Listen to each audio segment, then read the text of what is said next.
Senior secondary school 5ാം class D ഡിവിഷനിൽ പഠിക്കുന്നു.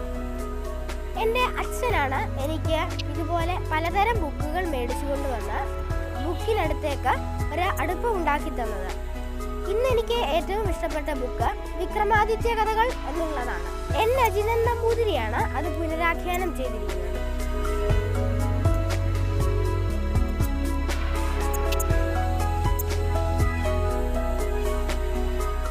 ഈ കഥാസമാഹാരത്തിൽ 100ഓളം കഥകൾ ഉൾപ്പെടുന്നുണ്ട്. അതിലെനിക്ക് ഏറ്റവും ഇഷ്ടപ്പെട്ട കഥ 5ാമത്തെ സാലഭഞ്ജിക പറഞ്ഞ ലീലാവതി എന്നാണ് 5ാമത്തെ സാലഭഞ്ജികയുടെ പേര്.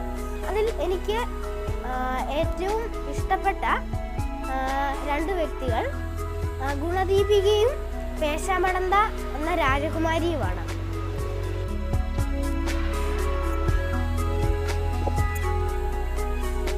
കുട്ടികൾക്കും മുതിർന്നവർക്കും ഒരുപോലെ ഇഷ്ടപ്പെടുന്ന ഒരു കഥാസമാഹാരമാണ് ഈ പുസ്തകം.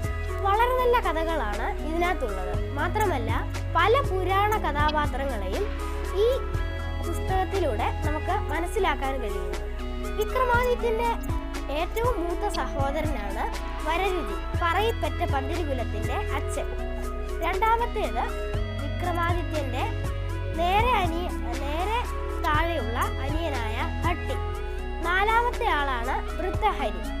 ഇവരുടെ 4 പേരുടെയും അച്ഛനാണ് വിദ്യാധരൻ.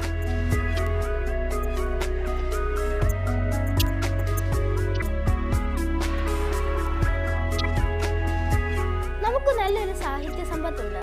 പലതരം കഥകളാണ് അതിൽ നിറഞ്ഞിരിക്കുന്നത്.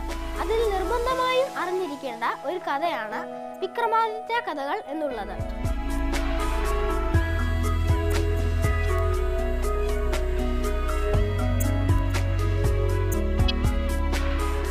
കുട്ടികൾക്കും മുതിർന്നവർക്കും ഒരുപോലെ ഇഷ്ടപ്പെടുന്ന ഒരു കഥാരചനയാണ് ഈ പുസ്തകം.